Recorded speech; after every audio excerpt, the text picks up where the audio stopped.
All right. Well, let's go ahead and get started.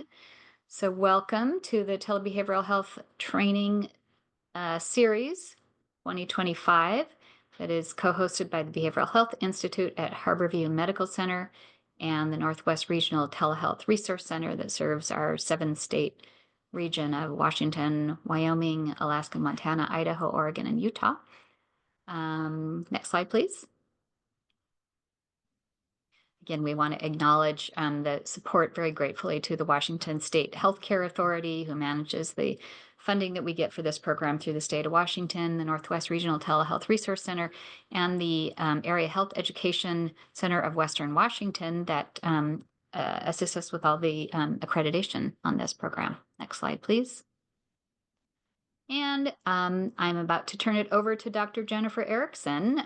Quick introduction. She is a board-certified psychiatrist, consult liaison psychiatrist, neuropsychiatrist, and as well in brain injury medicine. So as she said earlier when we were meeting, she has lots of CME requirements in her job.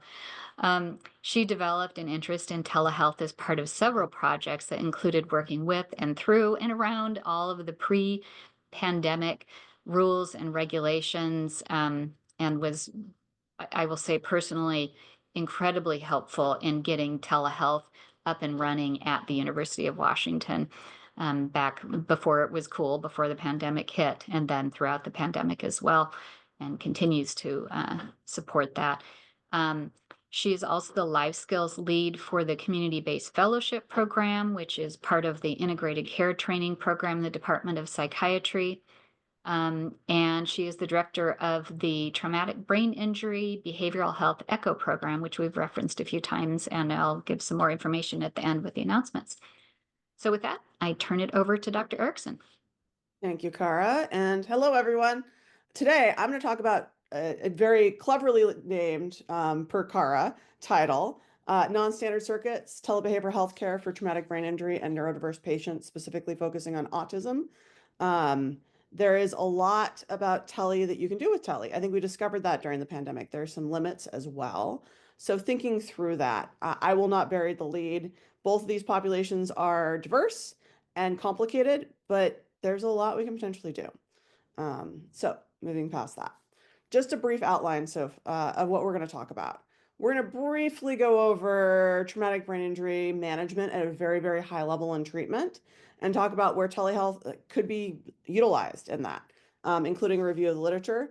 We're going to, again, very briefly talk about management, treatment of symptoms related to autism spectrum disorder, and then review the literature about telemedicine, what's written about how actually autism spectrum disorder has been managed in tele. And then we're going to compare and contrast, sort of look at important considerations as you're thinking about both these populations. Both are probably in your patient panel. They're in your clinic. And so what should you think about with those things? Hopefully that outline sounds good to everyone. Kind of go next step.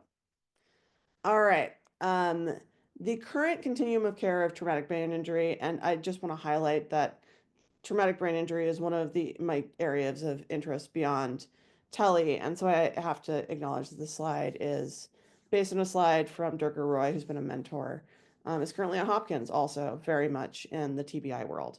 So first of all, I didn't have a slide about this, but when I talk about traumatic brain injury, I'm talking about an external force impacting the skull tablet that results in dysfunction within the brain itself. This is an entire spectrum. And you can see with all the areas that TBI can present, you can have varying degrees of dysfunction as a result of it, requiring varying degrees of intervention. Many TBIs present to emergency service, especially if someone has loss of consciousness, but not all do. Many of us work in rural areas or reach out to rural areas. And I actually grew up with farmers, and farmers' prerogatives are a real thing. If people know what that is, just WD-40 or duct tape it or walk it off. And, some of those patients don't ever come to anywhere but outpatient. Some of them have mild TBIs. And so one of the things that comes up in the world of traumatic brain injury is that in an ideal world, we'd identify people, we do step-based care, we'd have them go to the direct, level, and then have them have all these resources and things like that. Doesn't necessarily happen. All of these things are somewhat siloed. So the current continuum is less of a connected continuum, but more of they come to emergency services and sometimes they go to the ICU if they meet criteria for that, or an acute med surg bed if there's something big going on, or, they go to a general acute rehab after maybe some of these things. Sometimes they end up in inpatient psych services. Um, Often people end up in outpatient services, either in specific TBI or just general outpatient. And you can imagine there's some challenges around all this, but also some great opportunities.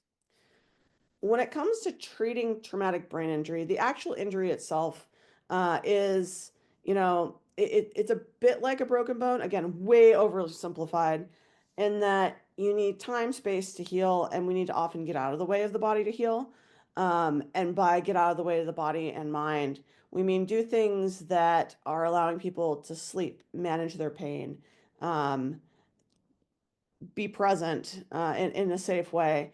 And so there are specific pharmacologic things that are used for, say, managing behaviors, getting people to sleep. They're behavioral interventions. A lot of what I see after managing TBI, or as I manage TBI, is that when someone has an injury, traumatic brain injury or not, they tend to internalize this idea that they're fragile, and can be pretty scared about participating in their life. And there's a time for slow rolling back into the world, but at some point, being overly isolated, not engaging, having, I work in behavioral health, right? Doing behaviors that may not be contributing to your sleep. They need interventions behaviorally. And then, of course, psychotherapy is a big thing that kind of comes up as we're talking about those things. So there are treatment things that are potentially done with traumatic brain injury to help support recovery. I'm going to give you an overview, just again, very simplified air quotes, TBI timeline, just to reorient us, because I know people work in different places.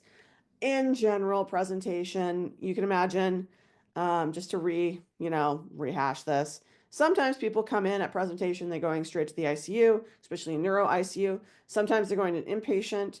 If things go well, they'll sometimes progress through rehab. Sometimes they'll go directly from ICU to inpatient to outpatient. I think my big point with this is that all roads lead to outpatient eventually. And so all roads need support around all the behavioral stuff that comes up. So again, broadly thinking about TBI and engaging and supporting treatment with these patient populations, there are some specific things that come up with patient barriers about engagement that sometimes we can help address with tele, just to continue to sell this to y'all. After a traumatic brain injury, there's cognitive impairment. There are complex treatment regimens that kind of come up, especially from inpatient. If someone has an injury that is severe enough to fracture their skull, often other bones are going to break before then. And so they have limited mobility. Not all of them, but some of them do. Symptoms presentations can be pretty wide. I have had patients who remember everything. I've had patients who remember nothing. I've had patients who have almost schizophrenia-like illness after TBI. I've had patients who only have cognitive impairment and fatigue. And so lots of things. And those symptoms change over time. And in spite of ongoing, support and discussion, there's very limited public awareness of TBI. Sometimes we get it, sometimes people get it, sometimes not. One of the big things that's been going on recently is a big push to decrease concussion and focus a little bit more on traumatic brain injury as a word people use, especially in the rehab world, partly because you'll hear it even in lay people speak or on TV. Oh, I just had a little concussion. No one says, oh, I just had a little brain injury. And so again, building that public awareness, getting people to come. There are some provider barriers that comes up, especially when you're treating traumatic brain injury and the spectrum there. There's limited time for complex patients. I don't know how many people are providers. I obviously am one. You have X amount of time and complicated regimens and complicated symptoms. Again, very limited time. So sometimes things are de-emphasized. There is complex coordination of care needs, again, for the same thing. Um, Sometimes there's limited knowledge and expertise of TBI and TBI related concerns in the community. I think every few weeks I get a phone call from a friend or a friend of a friend asking about, hey, my sibling, daughter, myself had a TBI, and they told me to go sit in a room by myself for a while, and I don't think that's correct. And we talk through some of those things. And again, I've lived in rural communities, limited access. So lots of barriers, and just acknowledging that this is Cara. So how can telehealth help with this, or telemedicine help with this? One of the things that I did in preparation for this talk is, again, re-review the literature to kind of give us an idea and a standing of where to be, and what we know so far. Prior to the pandemic, we moved very stepwise and very thoughtfully through how telemedicine was funded, what studies were done. And a lot of the studies that you'll see at that time were, hey, we did a tele interview and we also did one in person. Is there concordance? Do they match in diagnosis? And generally speaking, even looking back then, most of the time they did. There was some question around derm for a while, and next steps. But for psych, they were pretty solid. Post-pandemic, we're getting a lot of literature looking at, hey, how do you actually do tele, and is this still true? Also, are there specific patient populations, risk benefits? Actually, some of my favorite articles that come out, telemedicine, are from providers who comment on, I didn't like tele as a concept. And now, after the pandemic, and now that I've done tele, I don't like tele still. It's really kind of interesting literature. So going through and thinking about things, are there risks and benefits of doing telemedicine in TBI and patient populations, um, in neurodiverse patient populations? I think one of the things that comes up is that there are no clear studies that to date, as of my literature review 2 days ago, that show a very clear risk of telemedicine. So just using the modality doesn't necessarily inherently cause risk. Um, and that makes sense. It's sort of how you're doing something, not necessarily what you're doing. Um, but there continues to be this looming question of data privacy that's coming up. So as we're doing telling, as we're thinking about things, how do you keep data private, especially if you're doing video recordings for certain things? I think it's part of this plan. But again, not necessarily risk inherently with doing telemedicine. Just highlighting that again. What about some of the benefits looking at traumatic brain injury? I will highlight this a lot. Literature overall is not great quality, and you can think about how studies are potentially constructed.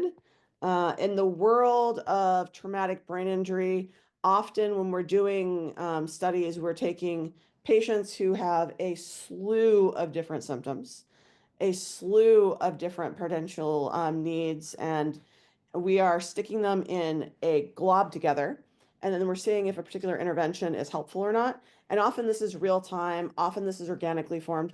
It's really hard to do what's considered gold standard randomized clinical control trials in the world of TBI, especially in something as complex as a human.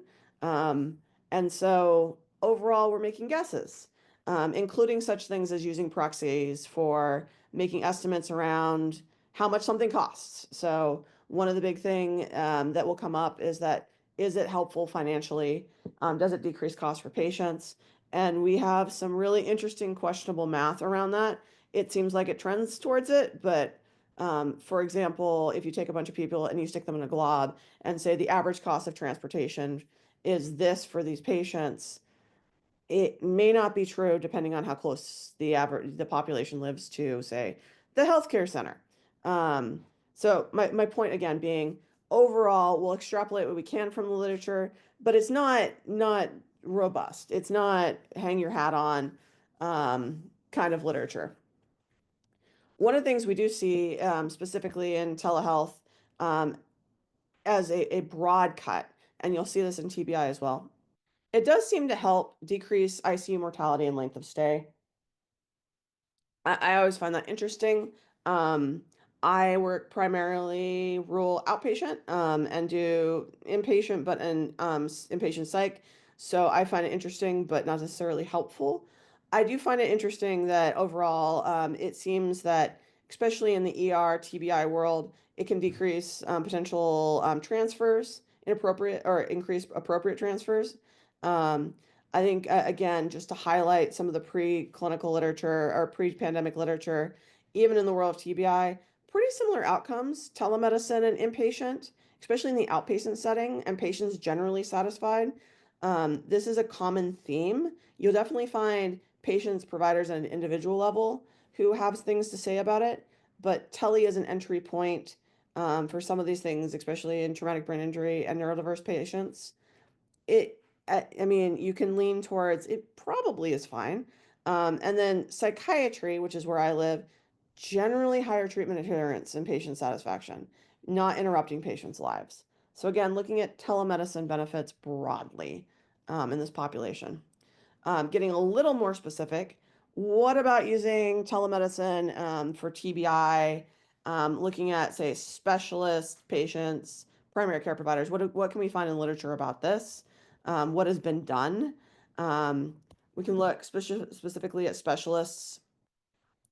So direct consults for psychiatry and care coordination have come up. There have been lots of studies that have looked at this. Some of these are older. Some of these have expanded since the pandemic. I actually don't have the reference for that. But looking at direct consults for diagnosis and and again, accurately comparing it to in-person visits, which is a lot of pre-pandemic stuff, found that most of the time, diagnosis and outcomes are very, very similar.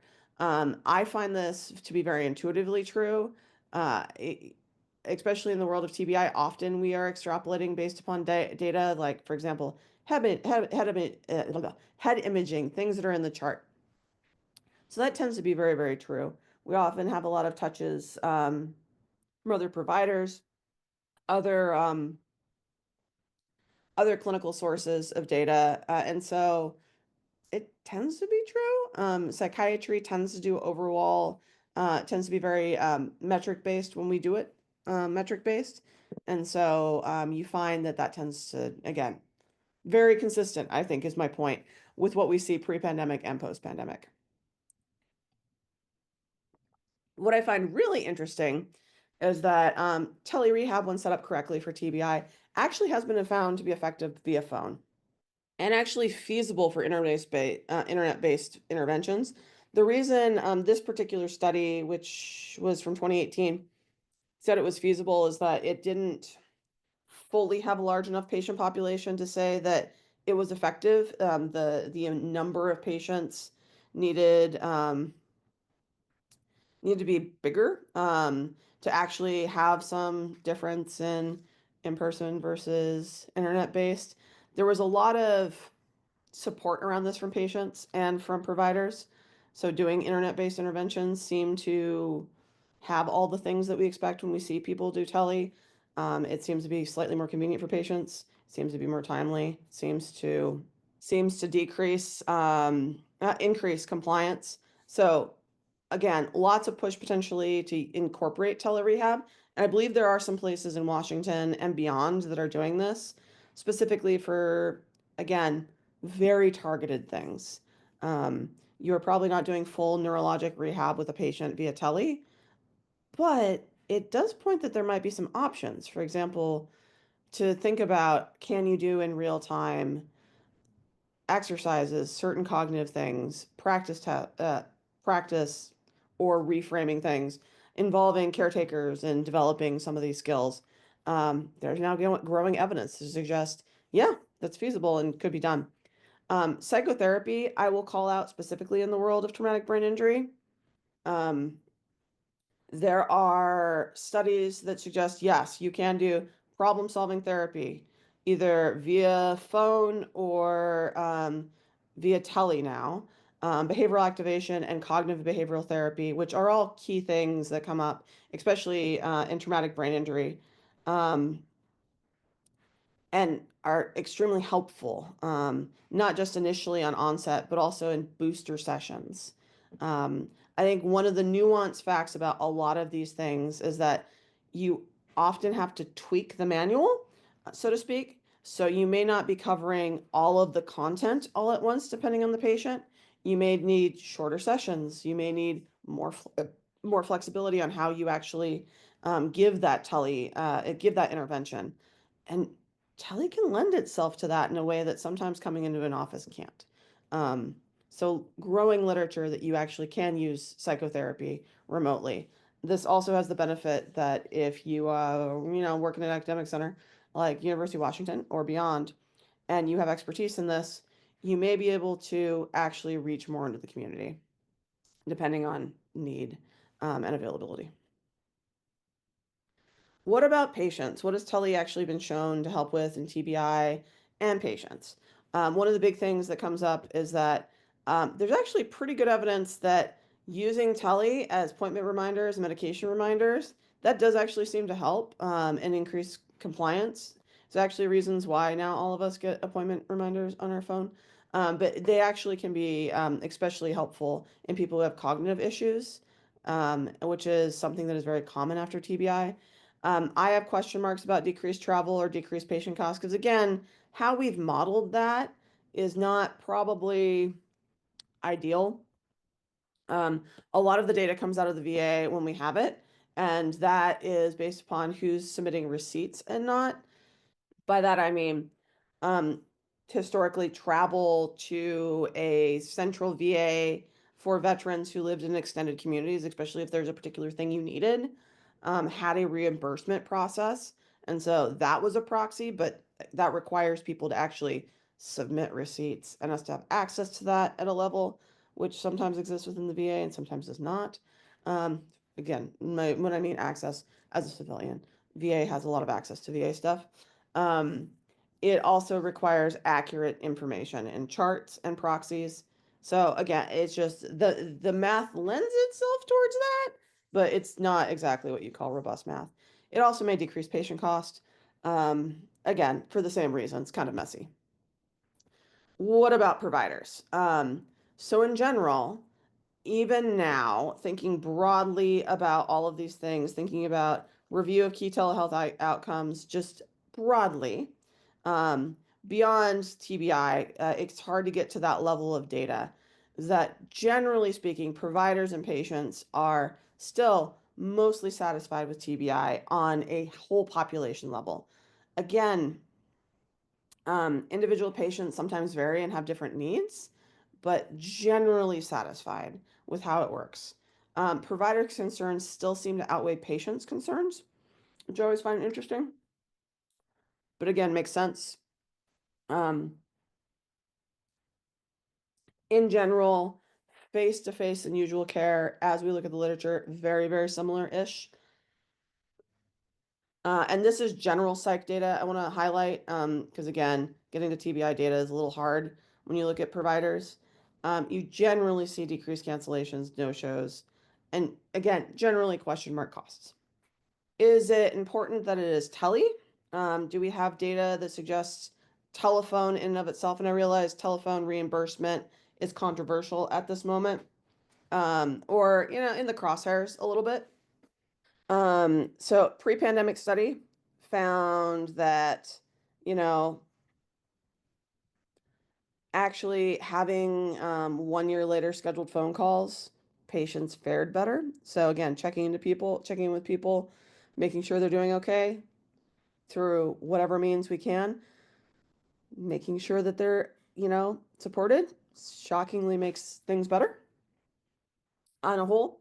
And then again, looking at doing just telephone intervention for CBT, for TBI specifically, um, phone CBT was acceptable and feasible, with some modifications.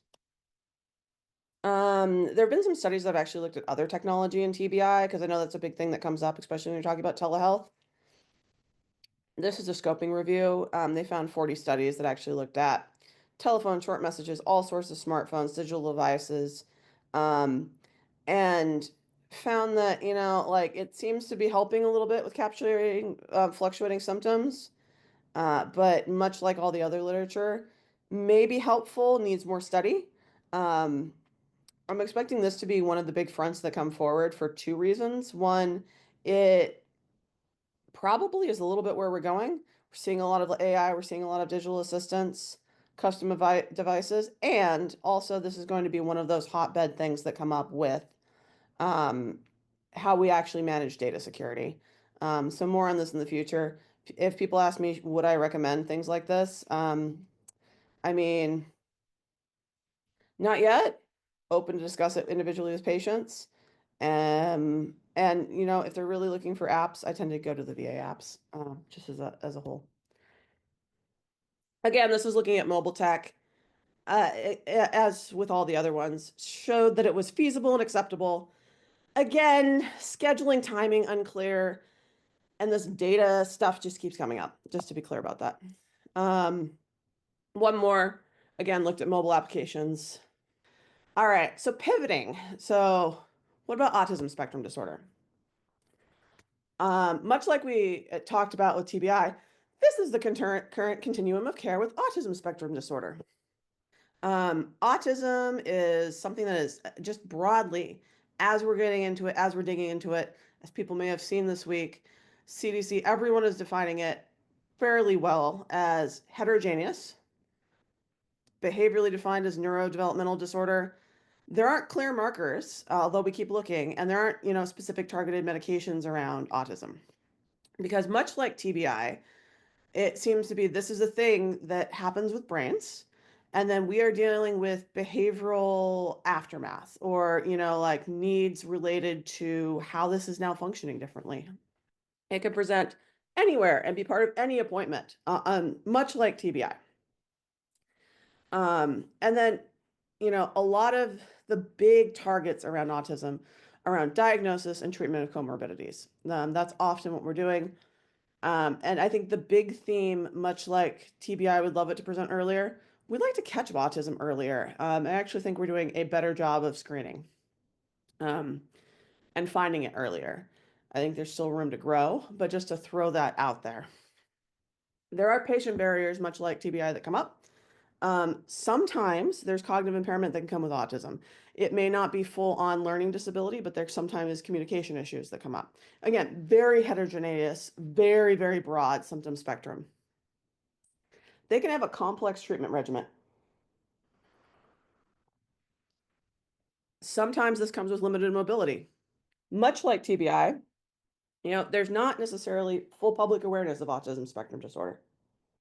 And since it's a spectrum, not everyone has the same needs when they come to you. Provider barriers are very similar too. Limited time for complex patients. Often there's complex coordination needs, especially as we progress for different, levels of needed for intervention. Autism is such a wide spectrum, much like TBI. There can be mild symptoms and there can be very severe, symptoms and needs. And so with that, it requires a lot of managing and thoughts. There's also limited knowledge and experience about autism spectrum disorder, comorbid conditions. We're all learning together. There's also limited access and support for specialist care. I have friends who now have, I've now progressed in my life where I'm old enough where I have friends who have kids and they're attempting to navigate the system, and it's complicated. There are not enough providers for all this stuff. And having access specifically to tele, which is part of why I'm giving this talk with this particular patient population, has definitely been a blessing for them. So we'll go over the literature real quick. It's a reminder, I took this slide from Cara. Why is it so hard in the WAMI region? This is us. That's the rest of the United States. Not a lot of providers. What are the risks and benefits of telemedicine, especially in autism spectrum? Just again, to highlight this, there are no studies to date that show there's a risk of doing tele with patients who are who have autism spectrum disorder. There are looming data privacy issues, specifically in autism spectrum disorder, more so than TBI, because a lot of what we end up doing for diagnosis is scales, sometimes videos, things like that, in a way that I wish we did them with TBI, honestly, and other diagnoses. But specifically, this is a hot button for this type of diagnosis in this where we are right now. Some of the benefits could potentially be, I just want to highlight again, the literature quality actually for autism spectrum disorder is improving. faster than TBI. I was surprised when actually, again, all of 2 days ago, I looked at this. My most recent look at this was 2 days ago, I should clarify. Um, and what they found is some of the big benefits are it may actually help with diagnosis or at minimum pre-screening. And I will just tell you what I mean by that exactly. When I say pre-screening, what I mean is one study, particularly this one at the bottom, found that Tele allowed people to sort who needed to be seen in person for more advanced diagnostics and who didn't. Um, and that was something they found to be quite significant. Again, if our goal is to make sure that someone is getting earlier resources and engaging in care earlier, having the ability to pre-screen is pretty incredible. It may help connect more with parents' concerns. One of the things that comes up, especially during pre-screening, and what they found with some of these tele studies, is that it allowed parents to actually be more present in some of these assessments and almost co-learn what we need for diagnosis. Um, it also, believe it or not, as we're developing technology in parallel, it may facilitate the use of telemedicine, telehealth applications. One of the big things that comes up is the burden of screening, right? There are a lot of things that people typically do when they're diagnosing autism. There are behavioral assessments, all of these things. And so they're getting pretty clever about building in some of those screenings, what they're looking for, getting parents to capture things, getting teacher to capture things, all of these, and getting them implemented into telehealth applications.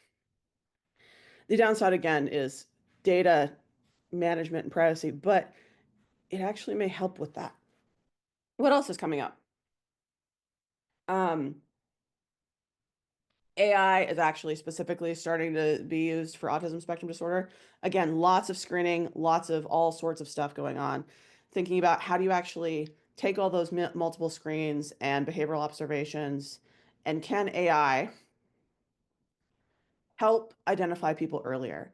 And so there's a trend, like everything else in AI, that maybe um, it also could potentially help tailor virtual reality experiences for treating I mean, for treating autism spectrum disorder. I think, like everything else, this is what people hope the future will be. Um, when I talk to patients about things like this, I always try to temper it for, again, some of the things that we're talking about. There is limited data. We don't necessarily know.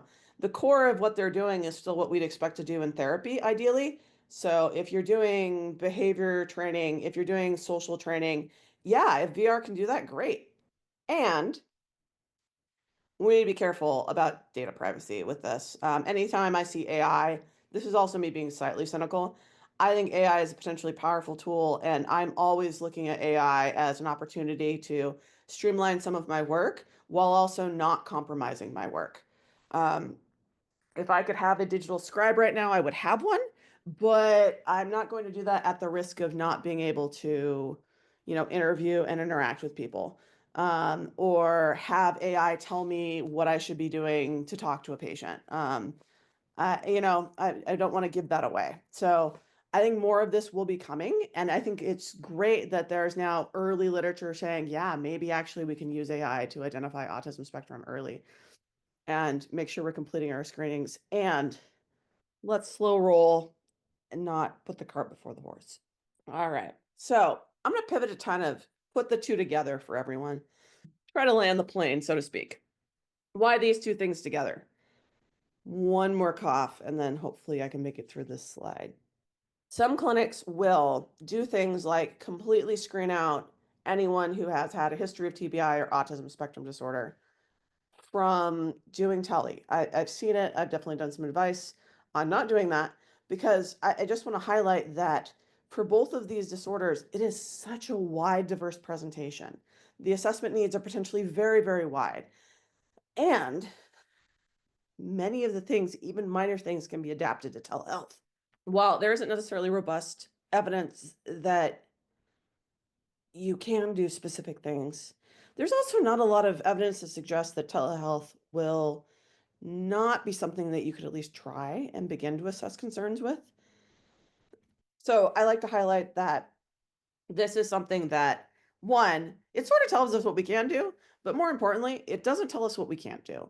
And so being as inclusive as you're thinking, as inclusive as you can be as you're trying to build this clinic, or as you think about assessing patients, building some of these things in.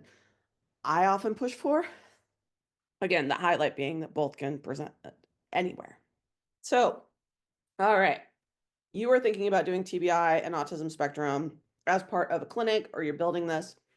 I think what the literature also kind of gives us some guidance on for both these patient populations and neurodiverse patients is how do you think about doing that? They're so diverse, they're so wide. It's not a no to everyone, it's a no with some guidance about how to potentially say yes, or a yes with some guidance about maybe there are people who need to come in. One of the plans to have, or one of the things that is recommended, is that you think about pre-screening in a way that we may not necessarily do with other patients. And maybe we actually should be doing it with other patients. Pre-screen, pre-plan. One of the things that comes up is what are the behaviors or concerns that can be assessed? I mentioned TBI, their mobility issues. Sometimes that can come with muscle pain issues or like contractures or walking or things like that that sometimes don't lend themselves particularly well to assessment and tele. If someone has a lower leg injury, for example, I may not be able to assess that as well without some sort of video or no other way to actually like wiggle a limb. And so again, thinking about that, if one of the things that comes up is restlessness, that's all well and good, but can that actually be assessed via tele? And one of the literature recommendations by Kane et al. Is if a patient can't sit for 5 to 10 minutes for an assessment, maybe this is someone we need to figure out how to actually do this in a very, very different way. So again, thinking about for this patient in front of you, this is, I think, what my highlight is. Yeah, absolutely. But for the patient in front of you, can they be assessed via tele? Can they sit for at least 5 to 10 minutes for an appointment? Can we actually have some sort of, can they actually be there with some level of limited assistance remotely?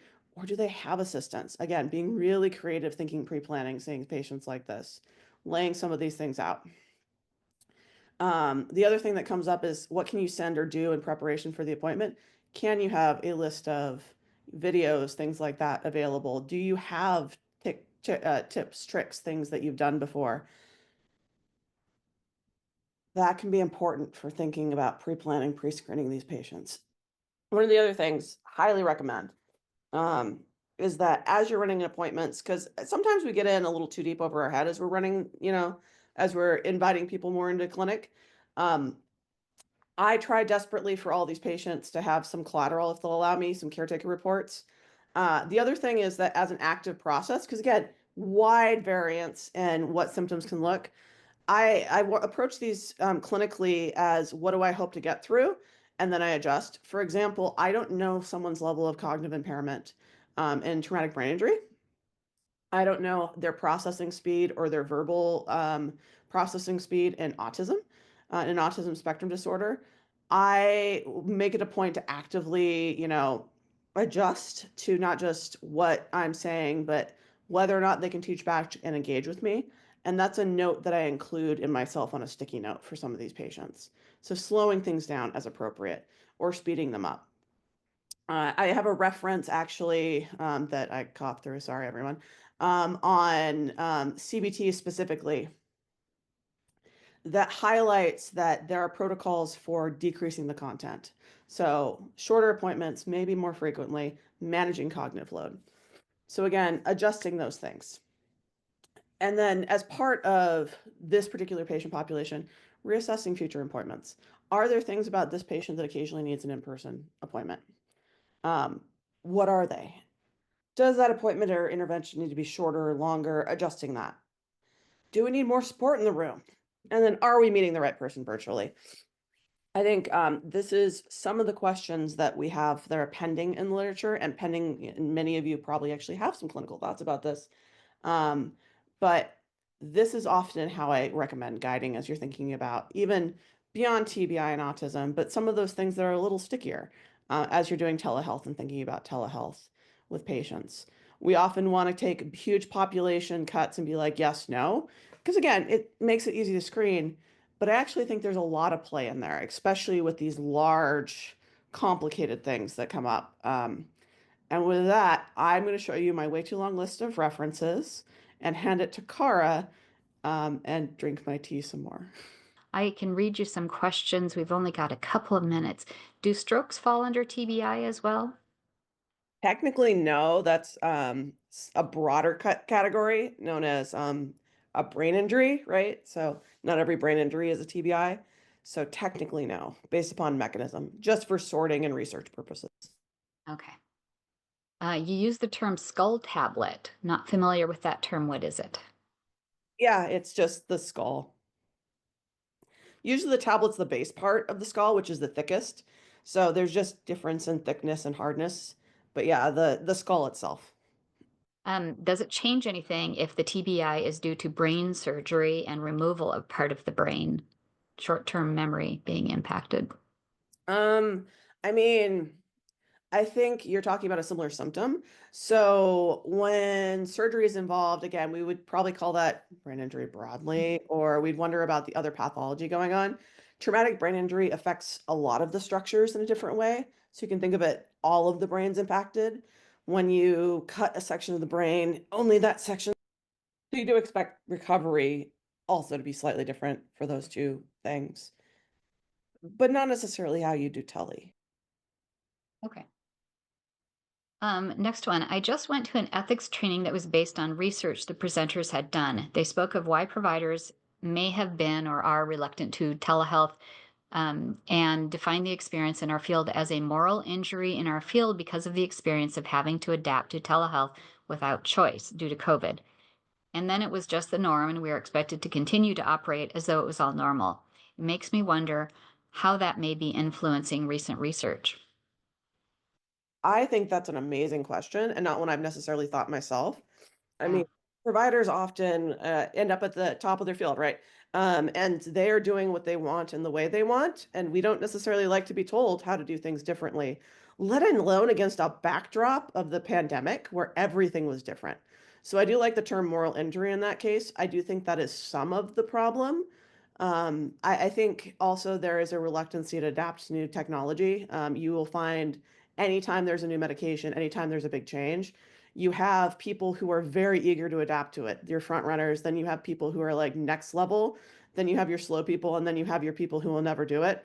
And so it kind of it varies. But I think moral injury is an interesting component to that. It's really interesting. I hadn't thought about that. Thanks for the comment. Yeah. It's 12:01. I know Dr. Erickson needs to get over to the TBI Behavioral Health ECHO, so I'm going to wrap us up. Thank her again for fantastic presentation and heroic efforts in um, pushing through with cough and all. So we appreciate that. Thanks again. Have a good weekend, everyone.